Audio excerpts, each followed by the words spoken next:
Hey, good evening. It's Kyle T. Mosley of the Black Sports Insiders, as well as HBCU Legends. I'm here with my son and cohort, Mr. Kyle Anthony. What's going on, Kyle? Nothing much. How's everybody doing today? How's everybody doing? Good, good, good. Looking good, my buddy. Thank And we have a star power in the house tonight.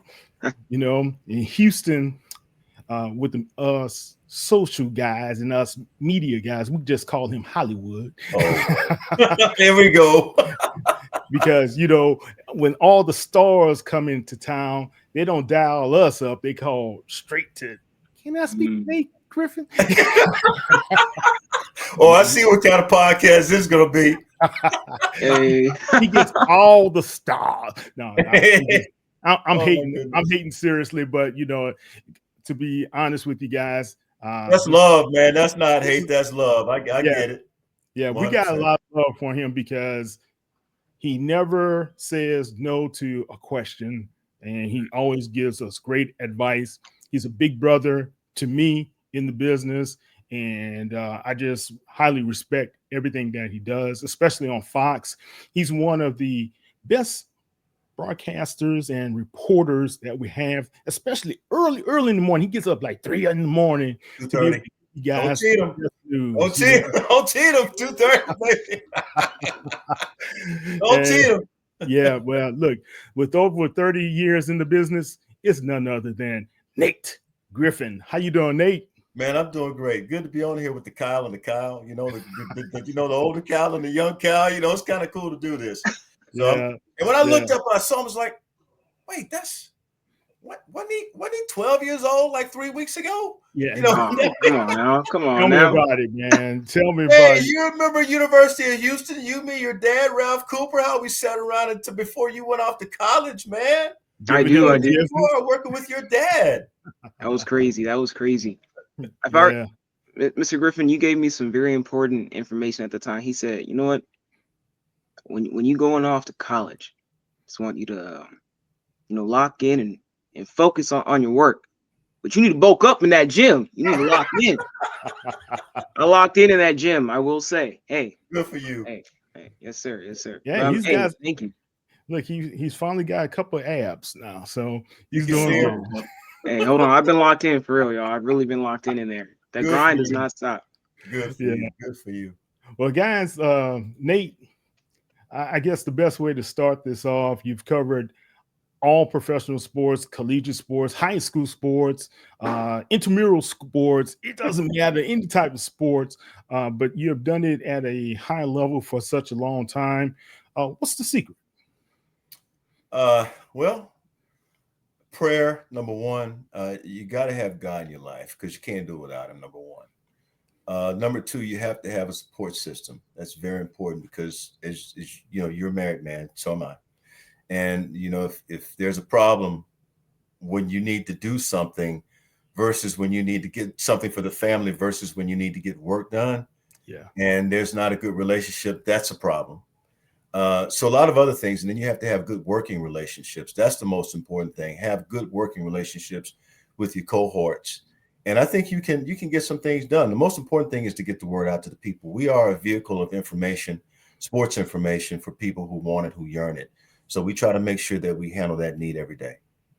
Yeah. And you do it so well. I mean, if you guys haven't seen some of Nate's broadcasts, he's able to engage all facets of people. And it doesn't matter if you're serving breakfast to those guys. He's talking to you. If you're just hanging out, hey guys, how y'all doing? He's got a lot of energy. He's talking to you, and people gravitate to you as well. I really admire that.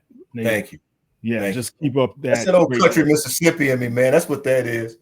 It's that natural charisma right there from the South. Yeah, Come on that's now. right. That Southern charisma. That old country Mississippi, man. Yeah. Now, Nate, you played ball, right? At Southern Mississippi, yes, at sir. Southern Mississippi, Yes, sir. Golden Eagles. Yes, sir. Man, I used to But always. JC ball too, Los McDonald's College. So we got it all. Yeah, you're right. You're right. So I used to always love the Southern Eagles. Southern Mississippi when I was growing up in New Orleans because I just yeah, like that nickname, Golden Eagles, so yes, much. sir. Right. Yes, sir. But the thing I noticed that when you didn't have the normal track to be able to get into journalism and broadcasting, tell everybody a little bit about how you got started. Well, it wasn't easy and it wasn't a smooth road. Again, I started at Southern Mississippi. I played there. And eventually I realized that, okay, you're going to have to pick up and leave. So I actually left and went to junior college. And I Okay. began to sort of unfold a few things into what I might want to become eventually when I grow up. Uh, Initially, I wanted to become an attorney. And yeah, I Really? want to be a sports attorney. After playing sports, you realize you're not going to play at the pro level, even though you may have had some dreams, but that's not going to happen. And so I ended up coming to Texas after leaving California, and eventually got to law school. And I'm really taking a lot of shortcuts here because we don't have a whole lot of time to talk about me, but that was part of it. I went to law school and got there and realized that, well, I'm not sure if you want to be a lawyer. And at the moment I was making that decision, a friend interceded by the name of Jimmy Jacob, and he said, "Hey, I want you to come over to Texas Southern with me, the radio station, KTSU. Come over to KTSU. I want you to do something." So he gave me an assignment while I was in law school. He gave me an Okay. assignment. He said, "Hey, I want you to read the gospel calendar. I want you to record it, and I want you to have it ready every Sunday." And I looked at him. I said, "I haven't ever done this." He said, "Doesn't matter. You'll get accustomed to it. Just do it."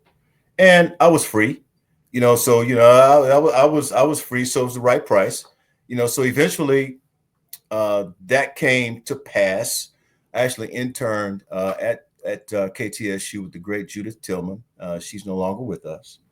As you well know, she married the great Fred Hickman. He's no longer with us, who was Right. at CNN.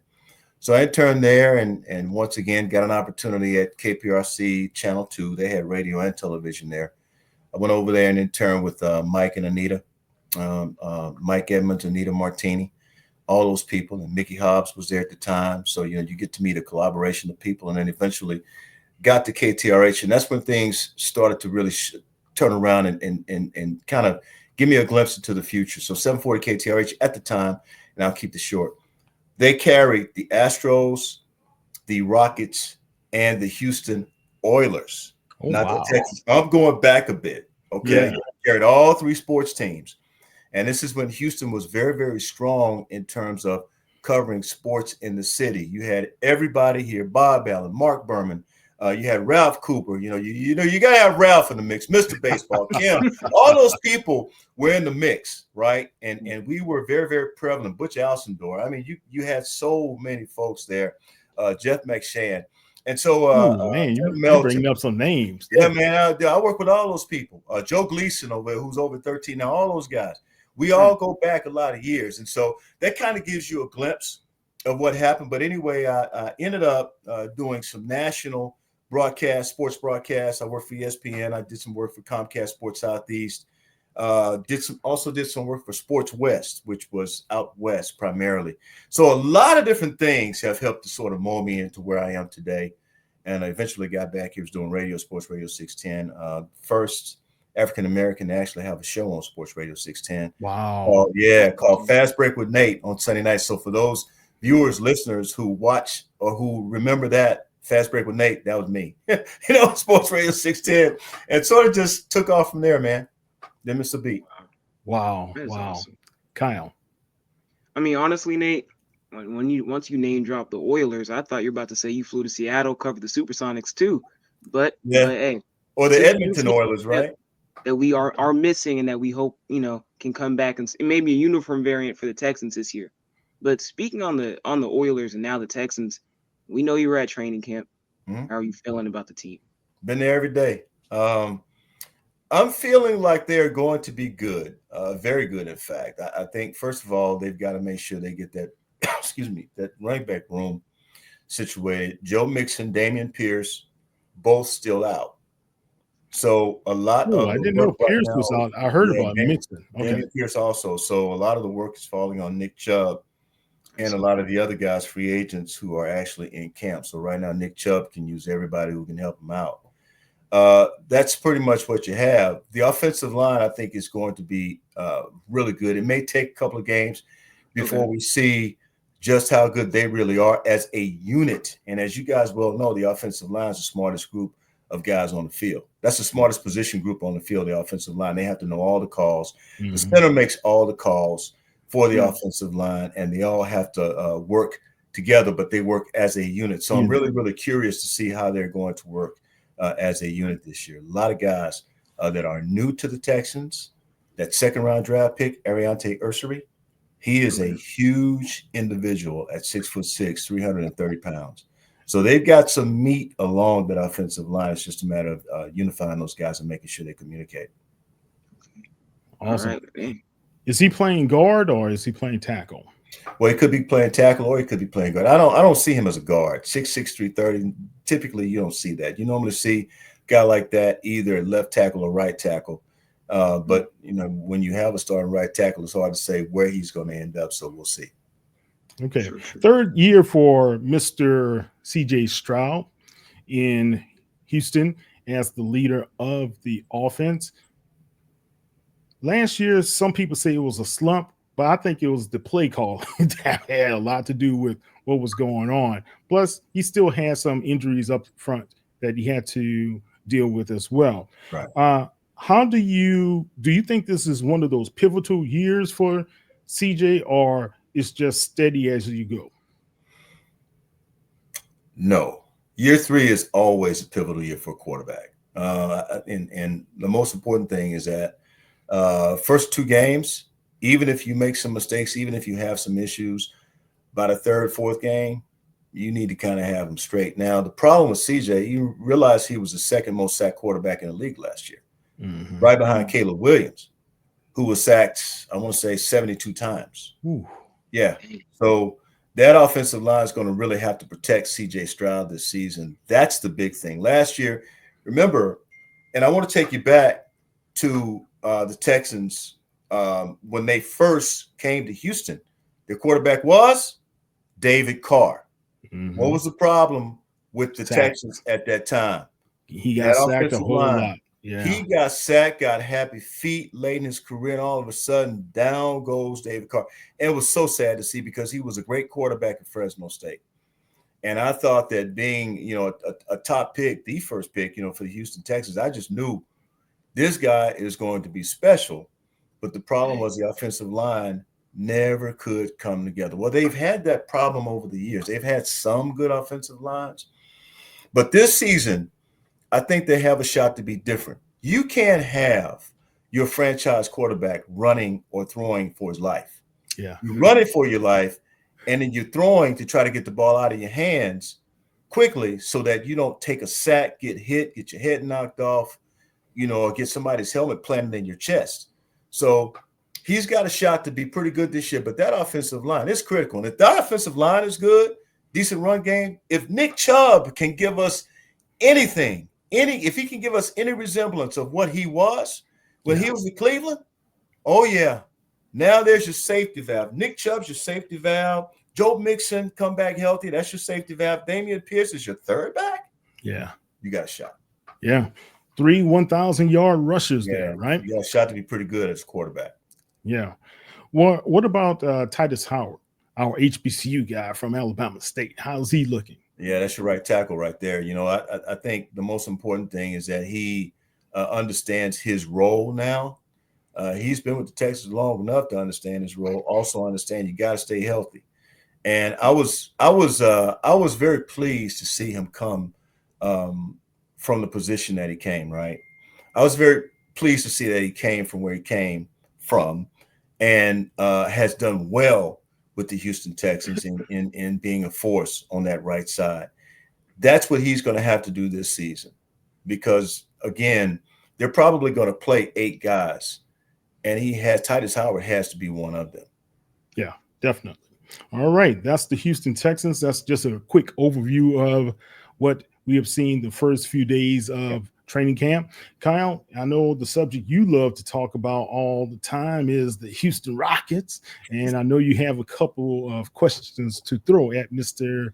Nate Griffin. Well, I do. This isn't major news. I don't know if you know this, Nate. I really don't. I think this might be one of my first exclusive picks, but the Houston Rockets reacquired Kevin Durant in a trade with the Suns, man. We let go of Jalen Green. We let go of Cam Whitmore. Okay. But my question is, with the scoop that I'm giving you about KD, I know you have no clue about this. Okay. No clue. With this insider too, Skip. I know nothing. I'm telling you, I know nothing. Nothing. You know nothing. Nothing. I mean, looking at the squad, man. I know zero. I mean, what you think we can do this right here? Because I honestly think, this is going to be an amazing thing for the franchise. Genuinely. Well, at least this year. I don't know longevity wise how we're looking at things, but if we're looking for a championship within the next season or two, I believe that was a great move to get KD. Who doesn't want KD? Yeah, you got to have that guy. I think the one thing that you didn't want to do was give up the farm for him, and I don't think they gave up the farm. They gave up 5-2s, Dylan Brooks, and a first-round pick. But I think that the most important thing is that this year's first-round pick, number 10. But I think the most important thing is that you have a guy who is an instant bucket, right? And KD is an instant bucket. Now, we've seen some of the workouts. We've seen a lot of workouts on social media. I am very interested and curious to watch him work out with the team. That's the most important thing. Everybody's talking about learning from this guy. Jabari Smith has talked about that, learning from KD. Everyone's excited. That's going to be a big front line. They're going to be they're going to have a big backcourt and a big front line. They're going to be a big team. The only thing I hated, and Kyle, you probably saw my post on Facebook, I began to love me some Dylan Brooks, man. Everybody did, yeah. Man, I'm telling you, and you know why? Because I didn't like him at first. When I first heard the Texans, that the Rockets were going to sign him, bring him into camp, I said, Dylan Brooks, no, not Dylan Brooks. That was me the whole time. And I go on the air, and I had to be stone-faced.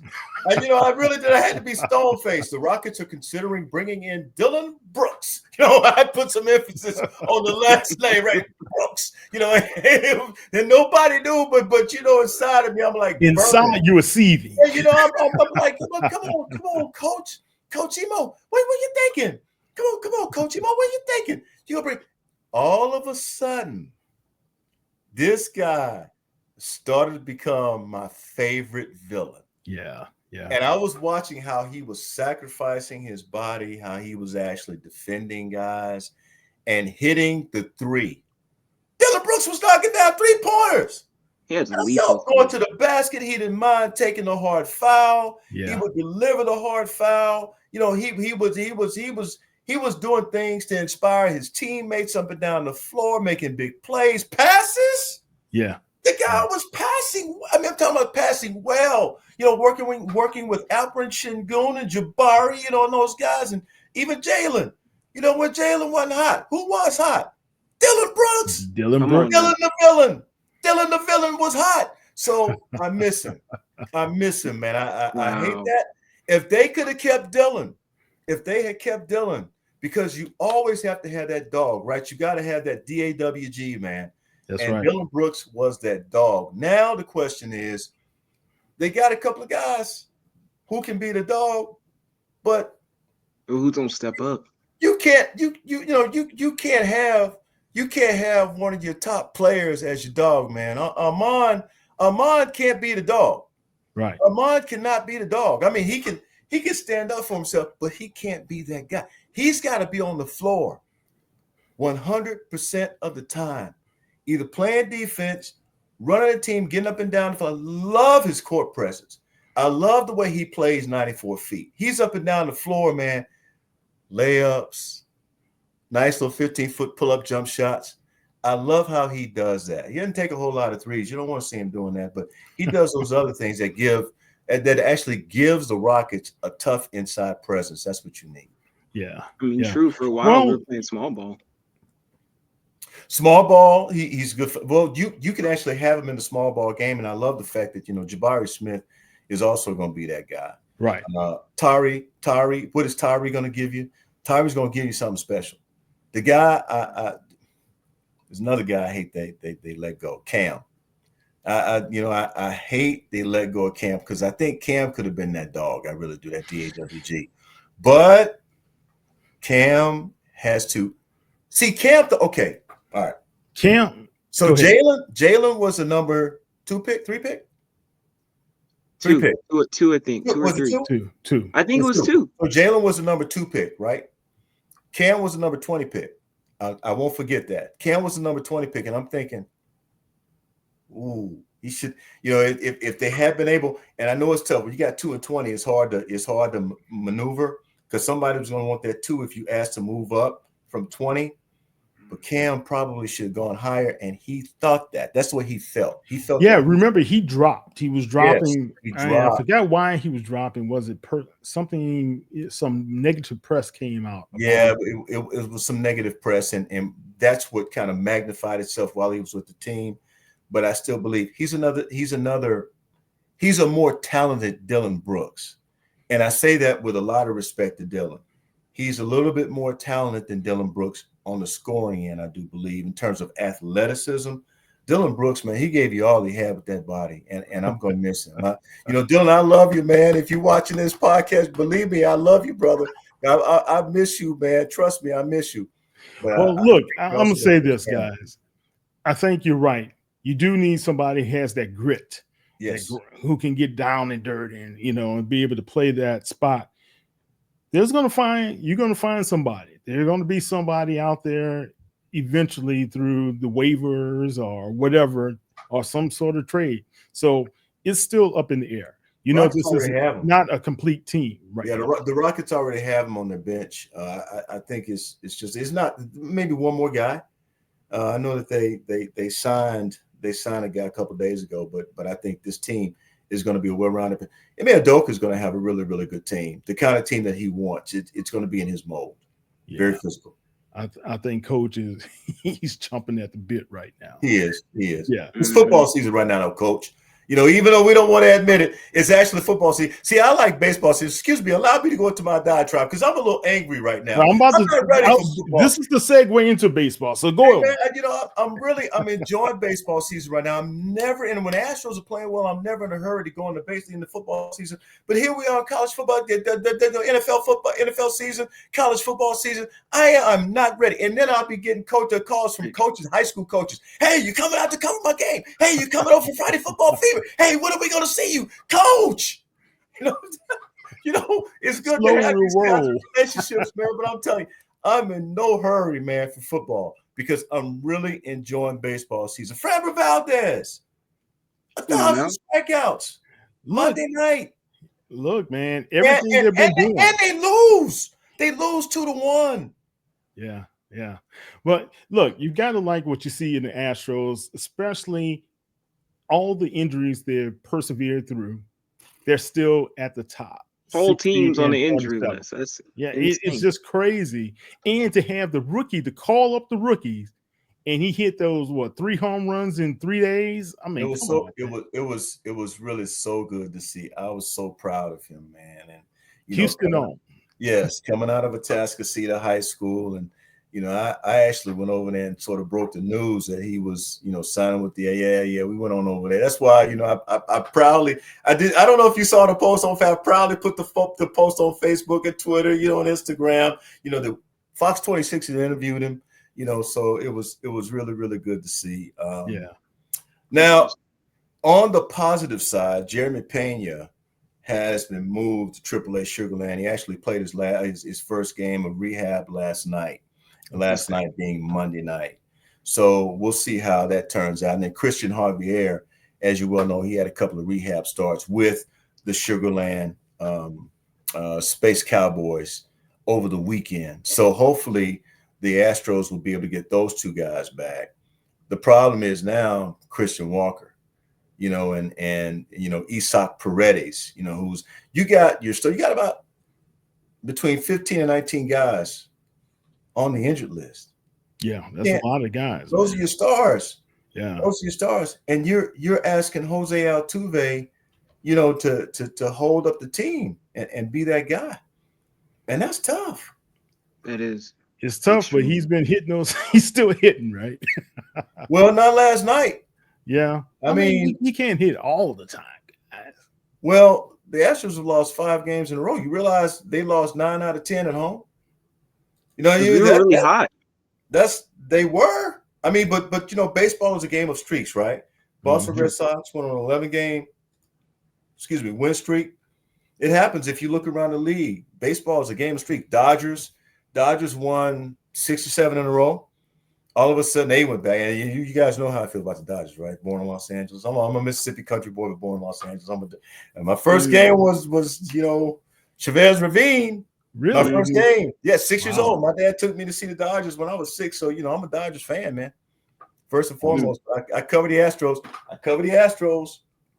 So it is what it is. But, my love for those 2 teams. But, yeah, baseball's a game of streaks. So, you're going to see them go on 10-game win streaks like we saw, and this 5-game losing streak, man, that's 5 games. And you just can't do that. Yeah. Well, hopefully we get the health of the team back, especially the next couple of months headed into that home stretch, right? That's the important. Well, if you really want to speak honestly about that, as of last night, and let me check to be sure, because I want to say as of last night that the Astros are 3 games ahead, right? Or 2.5 games ahead. They are. We're going to give them correct information here, and the Astros right now are 3 games ahead of the Seattle Mariners. And I don't know if you noticed or not, but the Seattle Mariners are playing pretty good baseball right now, and that's what scares me the most. Kyle, I see the angst on your face, man. It's gonna be okay. Oh no, I'm fine. No. Hey, after being an Astros fan is not for the faint of heart. We all know this. So like these times and these periods, while they are really upsetting, I just have to thank God and say, isn't it amazing that Sugarland Space Cowboys are pretty much just the Houston Astros right now? You make a very good point, Kyle. That's all I can say is I'm happy that we're at least competitive. A 2-1 loss, I'll take that with the injuries we have.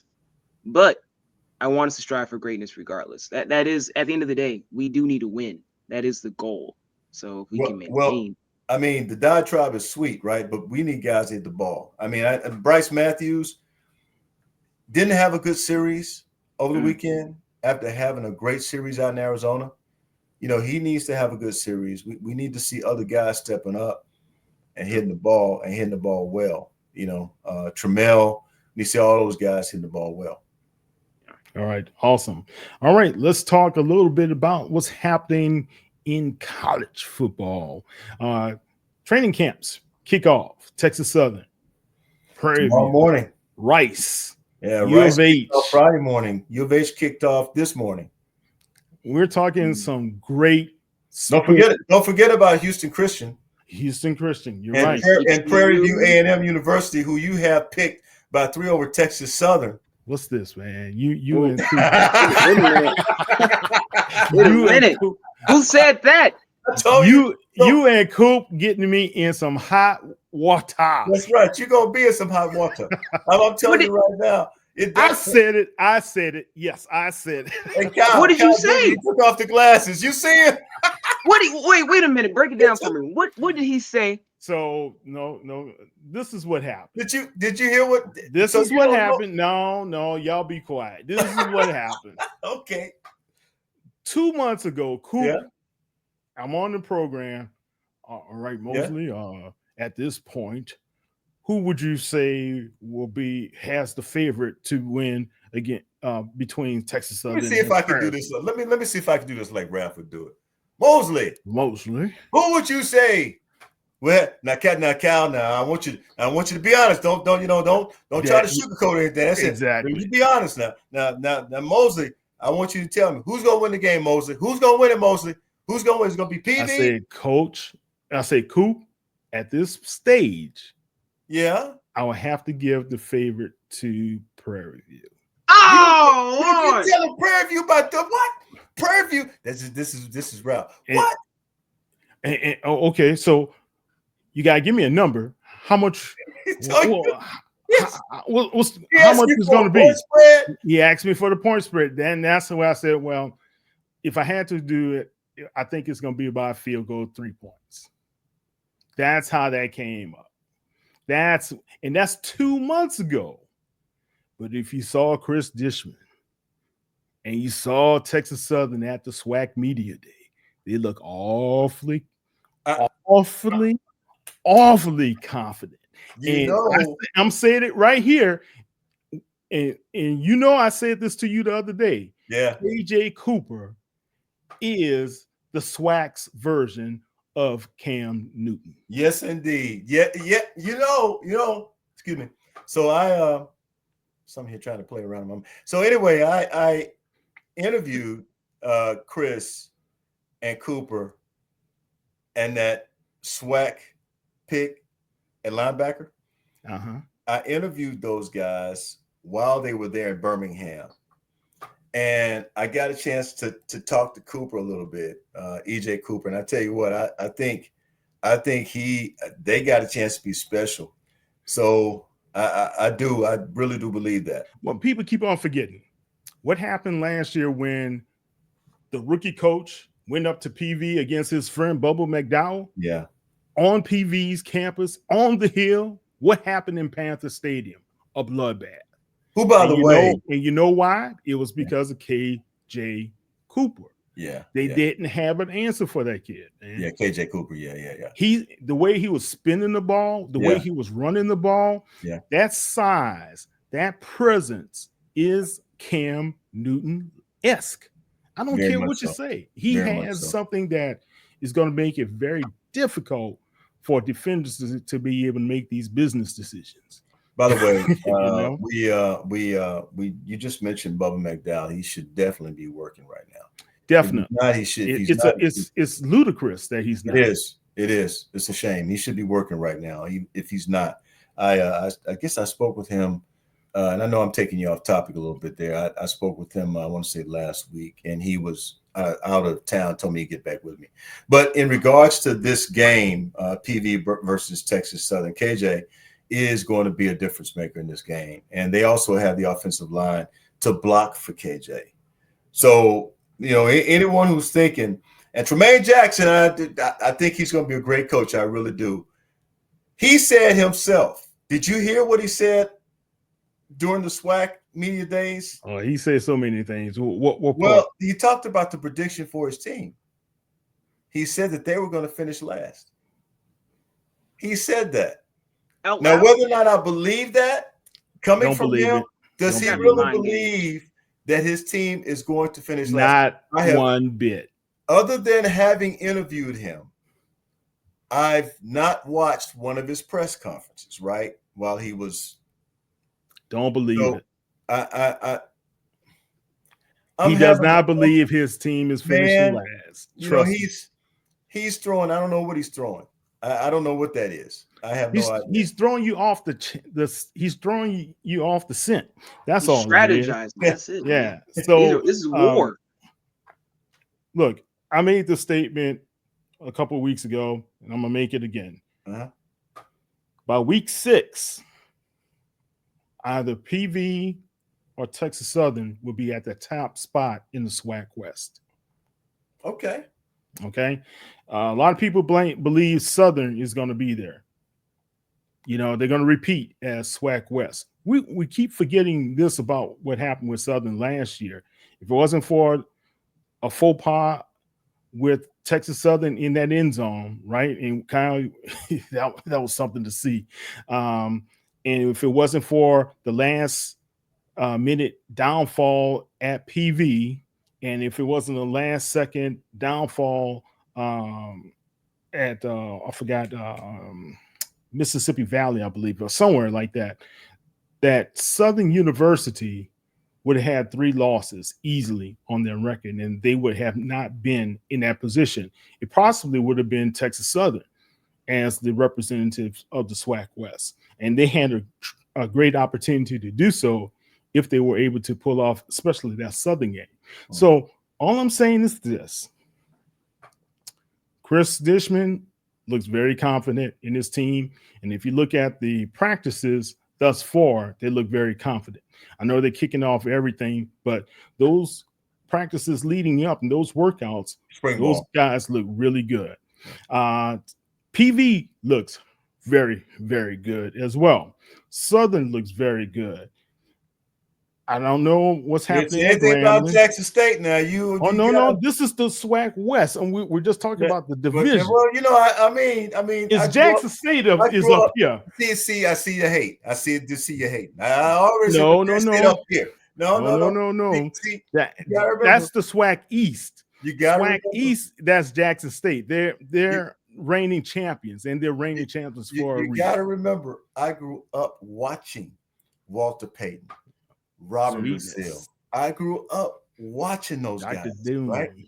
I grew up watching them, and I'm like, man, you think you might want to try to go to Jackson State, play at Jackson State? I said, nope. Instant nope. No, sir. That was a different team back then, man. Well, that was a different time back then, because most of your talented players, remember that the black schools and white schools, well, the white schools in particular, had just started integrating black players.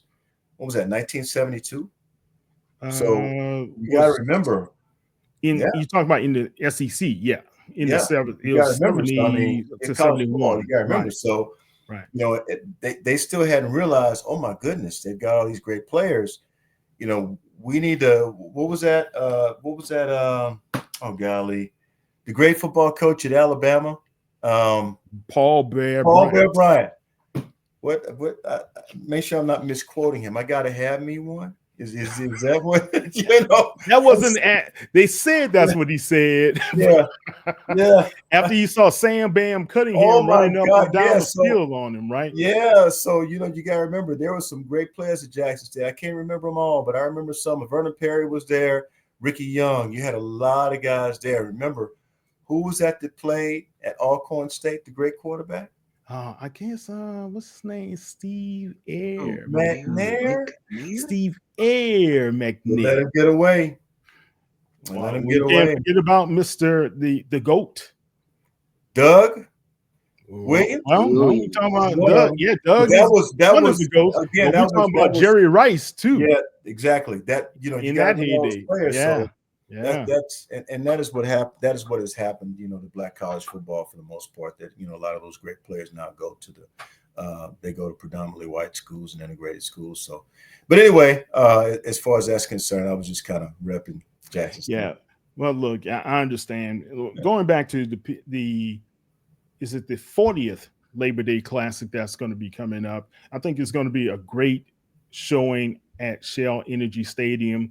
You have two teams that are really evenly matched, and it could just become a war of who makes the most mistakes, who misses the most assignments, and who, as a coach, doesn't see the big picture at the end.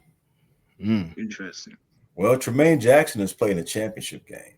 He has. Chris Dishman has coached at the highest level in college football when he coached at Baylor, and he coached pros, right? Defensive.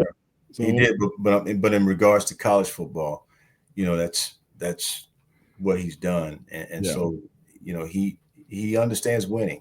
And we talked about two staffs too that are very well put together. What Tremaine Jackson was able to do to bring on most of his staff over with him from his last position. And you look at what Chris Dishman has been able to build, and most of those guys stayed with this season as well. So you have a second-year coaching staff. Most of the players still believe in what they're doing over at Texas Southern, and you have a new passionate coach over at PV. This is what we want to see, and this is what we need to see here, especially in H-Town, to see a battle like this. Yeah, I think the coaching, when you start talking about coaching staffs, you can actually go around, the SWAC. If you take a look at what Southern did, they brought in Lemuel Stinson. who Yeah. played his high school ball at Worthing, played his college ball at Texas Tech, and played for the Chicago Bears. All these teams are wanting to bring in former NFL guys because that does have an effect on the young college players. When, coach tells you he played in the NFL, you can't question him. No. It's hard to question a coach who tells you, hey, I play in the NFL and I can tell you how to get there if you listen and do the things I ask you to do. So, I'm really curious to see. In fact, Shell Energy Stadium should be packed, sold out. I will be there for that I hope game. so. They That need to game be. is- This what is the game date of should that be game one sold more out. time? What is the date of that game? August 30th. August 30th. And August 30th, I should be in town. So I do plan to be at that game, covering that game most likely. That is going to be a great game and a great night. You want to start that. You want to start that evening early, if you know what I mean. You want to go out, have dinner with the family, early, and then get to the stadium 2 hours before the game, and walk around the stadium, buy some gear, if you're a fan, and if you don't have your Texas Southern gear, I'm pretty sure you can get it there, unless you want your Prairie View A&M gear. And I have fans on both sides. That's why I'm saying make sure you get your PV gear, make sure you get your TSU gear, and be able to sit down comfortably and watch that game and then just cheer your heart out during that game because that's going to be a great game. Yeah. All right. Two teams I want to just get you a quick overview. Rice. Yes, you cover Rice. You broadcast for Rice. Talk about the Owls and what to expect in 2025. Brand new head football coach in Scott Abel. He's going to bring the option. Option looks like a triple option, which they will be running primarily. So it's going to be a run-dominated offense. The defense, I'm still curious about. I think until I get to camp, and I've seen the spring workouts. I've also seen the workouts leading up to training camp, which starts Friday. I'm very excited about this team. I think I'm going to say in Scott Abel's first year, as he was able to do at Duke before coming and, here, not Duke. I'm sorry. He wasn't Duke. It was, I forgot. He was at Davidson. He was at Davidson. As he did at Davidson, he was able to get that team to its highest ranking ever. And so I assume that he is going to bring that same type of fierceness. And I haven't talked to the man. The man is a 24-hour energy ball. I do believe he's got more energy than me. So he's pretty amazing. He has a really, really good coaching staff. And you might want to take a gander at let's see, let me do something here real quickly. Who his defensive coordinator is, do you happen to know? Let's see. His football coaches are, let's see here. You don't know who his Rice defensive coordinator? So let me help you out a little bit. John Kay is his defensive coordinator. Do you know who John Kay is? No. John Kay won 4 state championships at North Shore. He's one of the most respected coaches in the country. Started at Rice as a linebacker coach. And then Brian Williams took the job at Temple, and now John Kay is your defensive coordinator. That defense is going to be rocking next year. Wow. I do believe that. So it's a question of what we're going to see from the offense, and there's a good chance that we'll see who actually runs the offense. I don't want to speak too soon before I actually see training camp, but I think they have a chance to be really fast and really good. And so Scott Abel, I think is going to be a very special man this year for Rice. They're going to need it. Okay. And quickly, let's talk about Houston football as well. How do you see these guys? Well, so Willie Fritz is the head coach over there. As you well know, he came from Tulane where he won. Yeah, he did. One big. Yeah. Last year, the record was upside down, University of Houston, but they're in the Big 12 now. They're playing different competition.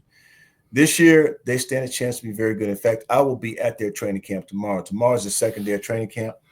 Okay. I do know that they got a couple of kids. These are men. Monsters. Yeah, they got a couple of men from Fulshire playing defensive end. Rice And the Rice one, I'm in Chance Bryant is the other one. And I know those guys will be great, but I think they also have an opportunity to be great at every position because of what they experienced in the Big 12 last year. They know what they expect this year. Should be a much better team. So I'll get a chance to visit with Willie Fritz tomorrow. I'll have my eyes on that team, and I'll be able to tell you a little bit more once I see him. But I think they got a chance to be good too.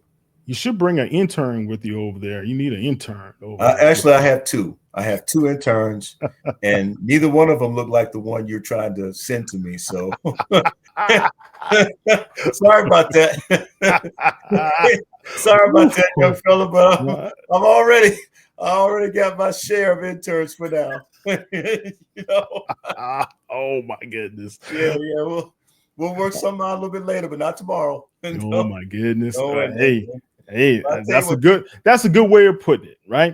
So we're just gonna leave it like that. Yeah, they're ready. I tell you what, they're ready to get to work because they haven't been able to go to Texas training camp, and they're like, "We're ready to get back to work." That's exactly the way, because we got that kind of relationship now. It's more like a father-daughter relationship, you know. With my young interns, I got two of them, and boy, they work hard, and I am very, very thrilled to be working with them. They are so much fun. They really are. We'll get you in there, young fella. Hey, for sure. There's going to be a big game September 12th when Coach Prime in Colorado comes into TDECU Stadium. Hey, real quick, that's going to prayers for Coach Prime. Prayers for Coach on his health, man. Wishing him congratulations on his recovery as well. Yeah, man. I like the braggadocious Coach Prime. I like that guy, you know, because you got to remember when God puts a commitment on your heart, you know, you're it, you know, and this guy is, to me, he's special. He played the game. He played like he talked. And I have no issue with that. When you play like you talk, when you play and you can back it up, got no issues with me, man. So I'm praying for his health and his well-being. Hope he comes back strong. Fellow cancer survivor. Yes. Yeah, there you go. You know a little bit about that. Yeah, definitely. What do you think about Shedeur? What's going on with him? Right now, Kenny Pickett is sidelined with a hamstring. Shedeur is beating everybody in that quarterback room as far as completions as well as touchdown passes through the first 6 days of training camps for the Browns. What's your thoughts? Love Shedeur. He's showing leadership. He is changing the minds of the naysayers, the people who didn't necessarily like him initially. I think he's changing their minds, and they're starting to see this guy's everything we didn't think he really is. And he's come to Cleveland, shown a very workmanlike attitude, showed it in his play, showed he was ready. And based on everything I'm seeing and hearing, he's running an offense with a lot of efficiency, and that's the main thing. If you can run the offense with efficiency, you're actually beating everybody else out. And I didn't think Kenny Pickett would be that much competition for him anyway. I do know that they have a Super Bowl winning quarterback on that roster, but at the same time, I think right now it could be Shedeur's time, depending on what he does. What he does in the preseason, and I do want to see him in a preseason game or two. If people think that the 3 preseason games are they are a waste of time, let me say this to you. The first preseason game is for the starters to get the rust off. The second preseason game is for the coaches to see that the starters have gotten the rust off. And you don't want them playing any more than probably a half. The third preseason game is for all those free agents to try and secure a spot on the team. So you need all 3 preseason games and the NFL got it right. 17 regular season games, that's quite a bit.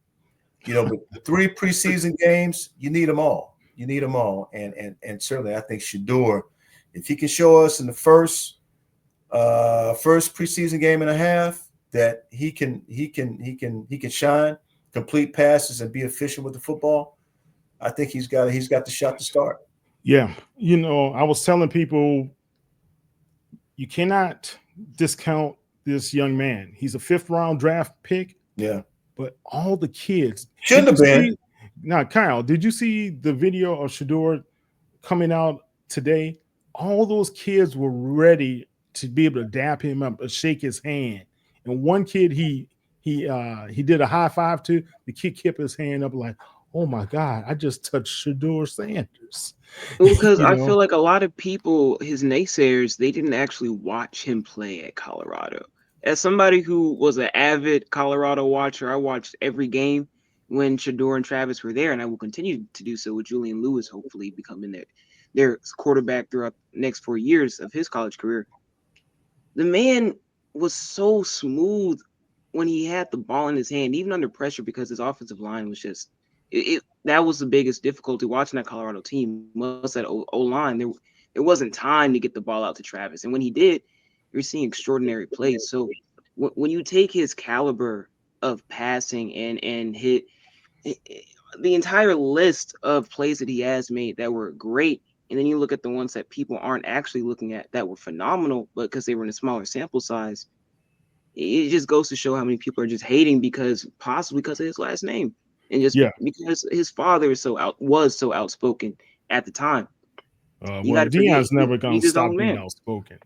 He won't stop being outspoken. But also, like Shador said, someone had to throw the football to Travis. He did get the Heisman, right? That's exactly right. Somebody had to throw the football to him. I'm Yeah. just curious. I'm curious to see if the Browns are actually okay. Let's just go ahead and start Joe Flacco That's what they're going to do. and take care of Shador for now. Let him sit on the bench for about 4 or 5 games. You got a feeling though, regardless of the amount of games that he sits, he'll be patient and probably won't say a word. No, He'll wait. he's a professional. And don't forget about Dylan Gabriel also. So there's another guy in that camp as well. Yeah. True. All right. Right now, there's plenty of excitement, and you've been through some exciting times in the Houston area when it comes to sports. You've seen championships from the Comets, from the Rockets, from the Astros. How do you feel about what's happening with the Houston sports scene right now as an overview? I like it. I had to stop and pause for a second. I like I like everything I'm seeing. I would like to see the Texans at least get to the AFC Championship game. I think that would sort of turn some things for Houston. Here, a couple of things I like to see also. I don't know if you guys are going to agree with me. I like to see Houston get a WNBA team. I would as well. I couldn't understand why they did not put the Comets in this last go around. So go ahead. Yeah, but possibly because of what happened with the Comets. Okay, and I know there was some issues going back to that, and I covered the Comets at the time, and when they played in what was then the Compact Center, I want to say. I think that's what it was. Mm-hmm. But yeah, I totally get that. But I like to see them get a WNBA franchise and a hockey franchise. Yes. Oh, Love hockey. Been to a Yeah. hockey game? Have you been to a hockey game? Professional hockey game? I haven't been to a professional. I've been to one. Remember when we had the Houston Arrows? Yeah. Well, I covered the Arrows. I go back to that. Yes, I covered the Arrows. Guess what? So we're sitting next to the couple that invited us to the game, right? Yeah. And we just, we're black people at hockey. Black we people talking. like hockey? We were having a good time, chatting it up, blah, blah, blah. And all of a sudden, her husband out the mid just hit. And Greg has these long arms, like Professor Fantastic, just reached up in the air and grabbed the hockey puck out of the air. Oh, the puck was coming down? It was coming at us full speed. Did it come over the glass? Or how? Yeah. Well, I don't know how he did it. It wasn't going to hit your mother, Kyle. Oh, wow. He grabbed that thing. Because those games He saw it. Yeah. We didn't see it. I was like, wow. Oh, wow. And I think we had that hockey puck for a while too. Really? But yeah, man, that was crazy. That was crazy because that we were sitting crazy. right in that front row. Yeah. Yeah, you get a lot of action along that front row depending on which side you sat. But you And the got a lot of fights. action on that front. Yeah. Those fights was funny, man. A lot of that, yeah, man. The fights are always funny. Those guys are going at it toe to toe. Holding each other's jersey, punching. But it was a lot of fun. I thought the Arrows were a lot of fun. But I love to see Houston have a team like the Dallas Stars. Yeah. That's a fun team, fun venue to actually watch a hockey game, and I love to see I love to see Houston do that again and bring a hockey team here and have them play at Toyota. That'd be great, man. I know there'll be, you got some complications because you got to deal with the floor. You got to have a hockey, you got to have an ice. You got this. It's a lot. It's a lot to it. Yeah. All right, Nate. January 20th, you had Nate Griffin Day here in the Houston area. I did. Yes, sir. Yes, sir. Yes, sir. It's pretty cool. Congratulations. Yeah, thank you very much. I know that Ralph, the legend Cooper, had a little something to do with that, and I want to thank the folks who made that happen. And the mayor also delivered it. In fact, the mayor presented it that day. Wow. But there were a lot of people who were involved in it, and I want to thank them all. They all were so great. The Black Heritage Society was primarily responsible because I was their co-grand marshal of the parade. And so it was a really cool deal. So yeah, I got my day. And is it long overdue that Ralph Cooper should get his honorary doctorate at Texas Southern PV somewhere? He should get. He should. I think you and I might have talked about that. He definitely should have an honorary something from somewhere. Yeah. Where it comes from, and I'm not sure if he has a preference.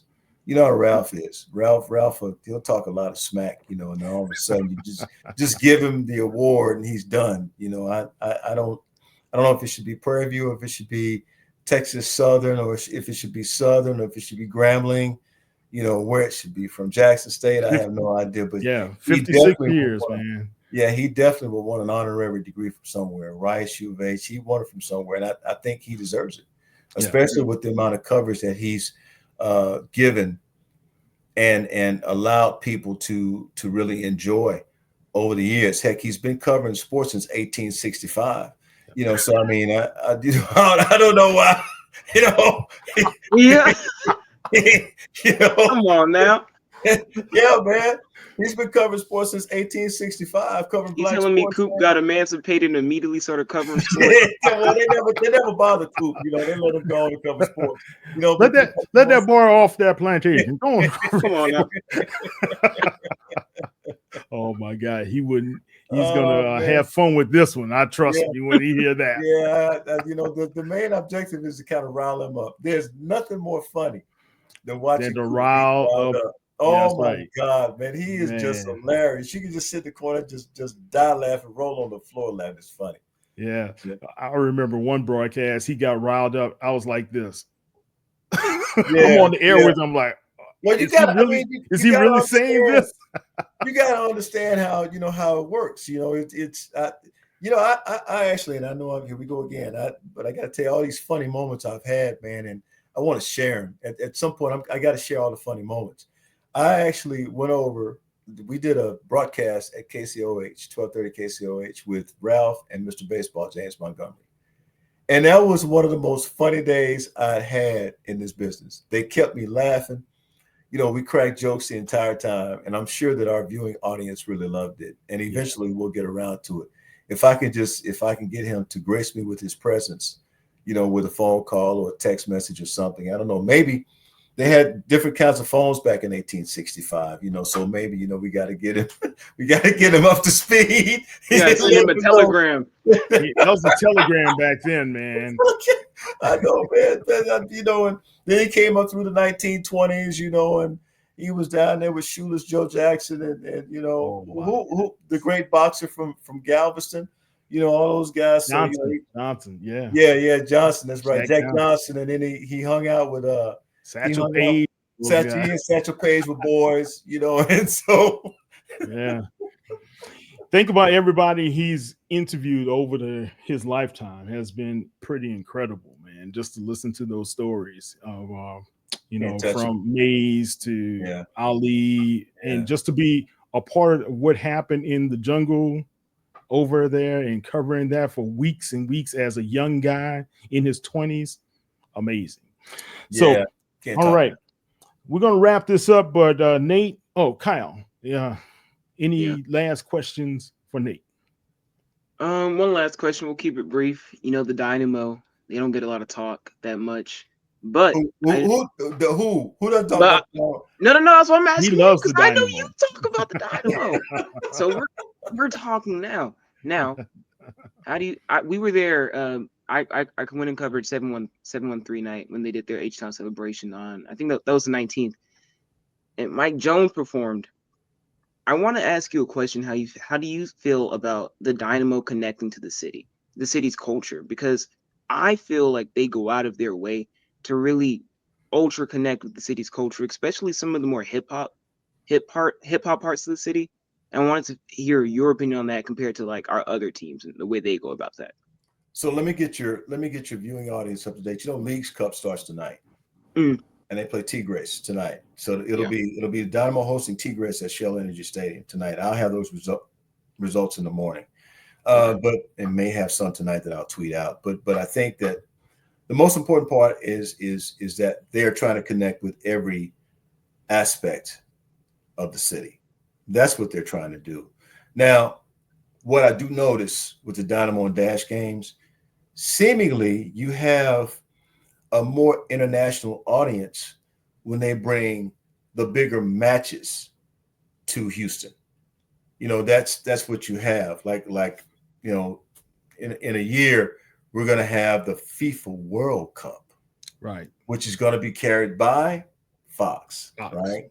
Right. So you've got it all, and they bring it all here. And like tonight, you know, Leagues Cup here, international teams here to play the Dynamo. And by the way, the Dynamo are undefeated at Shell Energy Stadium in international play. So they Really? do well with international play. So they'll probably have a nice crowd there tonight.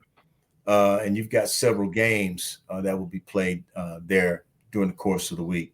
In regards to reaching out, they do a heck of a job because they're trying to attract that young crowd. They're trying to attract your age, Kyle. They want your age to come to the stadium and root for the Dynamo. And I tell you, it's a great product. If I had more time and I didn't work the shift that I work, I'm telling you right now, I would probably spend a whole lot more time over there because the night's game is at 8 o'clock, you know, which is in less than an hour. Yeah. So Kyle that has game, he's gone to a couple of the games to cover them, right? Yeah, we covered two. The next game I'll be at for sure is when we play San Jose in August. I think it's on the 26th. So I'll be there for that. No, that's on the 25th actually. What? You know what? I'm if not you're, sure. I'm gonna put it to you this way: if you're credentialed and you are a young person, and again, you're credentialed, a member of the media, you need to cover them because FIFA's coming next year, That's and all I'm FIFA saying. is going to dominate this city. The games that they play here will be like football games. I'm talking about in terms of attendance, crowds, the More type people. the type of exposure Yeah. that they're Literally. going to get, and you can be part of that. You want to be part of that mix because right now what's happening is the people who plan to attend FIFA, they're watching Houston right now. Mm-hmm. They're watching how Houston leads up to the FIFA matches. That's why Houston got it. That's why Houston got it. That's why Houston's one of 16 cities, I believe. Yeah. So you want to make sure that you're part of that. Yeah. Look, Nate, he's covering them so much he doesn't even ask his dad to help him out. So Well, I sort of understand why. So Kyle, I got you. It kind of goes back to that. It kind of goes back to that talk that we had like 3 or 4 years ago. Kyle, I don't blame you one bit. I wouldn't invite him either. I just go, because you know, I mean, a lot of entertainment spots, Kyle. When you get done covering the game, you do your post game, stuff. Hey y'all, I go straight home for everybody watching. I go straight to the crib. We're writing and we're editing once we get back home, y'all. yeah, No, no. okay. We haven't Now, seen one. Okay, but anyway, wait. Hey, we'll talk about that later. Look, hey, I'm writing my culture articles, guys. the first time Nate he got home real late. Trust me, What's it real wasn't. late? It wasn't. But anyway, we're Okay, just gonna okay. go It with was that. like 10:30. All right, I don't Nate. This is a great photo of you and Coop in the studio here. Yep. All right, and there you are with Mr. Calvin Murphy. The greatest of all time, Calvin Murphy. Yeah, that's how he relates himself. You know who that is. And you with Fitty. Yeah, Fitty, man. Fitty, a good dude. Fitty. He's a good dude. He's calling Houston hometown now, right? Yeah. He's made home. He's made Houston home. That's awesome. There you are at the Rice games. Yes, sir. Yes, sir. Rice basketball. We call him Rice basketball there. Yep. All right. That's going to be a good shot. Yeah, that's over. That's Black Walnut Cafe in Rice Village, where I go and hold my shows oftentimes. And that's the great Kim. Look at Kimmy. Kimmy Davis. And congratulations on her book. Yeah, great book. Kyle stole my book, and he's reading it right now. I asked politely for a copy. I was met with, you borrow mine. Resistance. Bring it back when I'm not done yet. Give me time. Well, youngster, I think I'll never see that book again. So I'm gonna have to try to get another one from Kim. So whatever you're paying him, Kyle, you need to Kyle Jr., you need to go and purchase a book from Miss Davis, man. Purchase one from her. Have y'all had a Kim part yet? He and Kim, she'll do anything for Kyle. I'm just saying that she'll do anything. I got to loves Kim. She'll do anything with Kim, anything for him. I need her to do some more stuff for me. I need more Kimmy. Have y'all had a Kimmy bar? Well, yeah, we had her on last month. We did an interview with her. Have you had one of her Kimmy bars? Oh, no. We have. Oh, dude, I'm telling you right now, you got to have a Kimmy bar. Really? Okay. Yes. Okay. Oh, she says she'll cook for us. She can make some serious Kimmy bars, man. Really? Kimmy bar, they are great. Yes. I heard her gumbo is the bomb as well. So she can flat out cook. But her Kimmy bars, man, I almost ate one on the air. We were on the air since I almost ate it. We was here doing live shots. She gave it to me. I kept looking at it. I'm thinking about eating that thing right now. All right. And there he is. Man, as far as you and your family, Nate, we've got to extend our condolences to your sister after losing Jose Grignon, your brother-in-law, as well as your colleague at Fox for all those many years as well. Yeah. Kyle met him when you were 7 or 8? Yeah, I was doing the Martin Luther King Jr. oratory. I was on for, I think he was a guest. 7:30 segment. I was up super early. I was like, man, why are we up? But the thing is, that was fun. We grew up watching him on the TV every day. So I was like, wow, that's really Jose Grignon in the flesh. Yeah. That's crazy. But yeah, it was an honor to meet him, and I'm truly sorry for your loss. Sincerely. Thank you, man. Yeah, I miss him a lot. We miss him at the station, and we've got something special planned for Thursday morning. You might want to tune in for that. Okay. Excellent. Yes, sir. All right, Nate Hollywood Griffin. Nate, tell everybody how they can be able to find you on the World Wide Web. Yeah, get up in the morning, wake up. We call it wake up, and we call it wake up for a reason because we start the show at 4:00. So you can actually check me out at 4:15. I'm usually with Sally or Lena. Could be Heather, could be Denise. With Nate's Greats. That's how we open it. We open a 4:15 segment with Nate's Greats. And that is all the great plays that happened the night before in sports. Also, you may see something in there from life. And I usually like to run with the animals. So it's, if you may see something cool there, but you're going to see something really, really cool there. Nate's Greats. And then we hit every hour around 22 or quarter of from 4 until 10, and then you got the after show from 10 until 11. So that's what we do. All right, excellent. Kyle, tell everybody how they can find you on social media. Everybody, you can find me at Kyle Anthony Mosley if you're looking for me on Instagram. When it comes to TikTok, find me at Kyle A Mosley. When it comes to Twitter, or known as X now, find me at Mosley Kyle A. So those are all my platforms. And that's Nate Griff Fox 26, by the way. Nate Griff Fox 26 on Twitter. And I'm Kyle Trevor Mosley. You can check me out on HBCU Legends on all social media platforms at HBCU Legends. And you can check me out at KT Moze. That's KTMOZE on all social media platforms as well. Guys, thank you, Nate. Thank you, Kyle. Great show. We're going to be following up with Big Brother Nate throughout the season, and check him out. You're going to get to know more about him as well as what he does for Houston sports. Thanks for All right, having me. you guys have a great one. Take care. We out. Hey.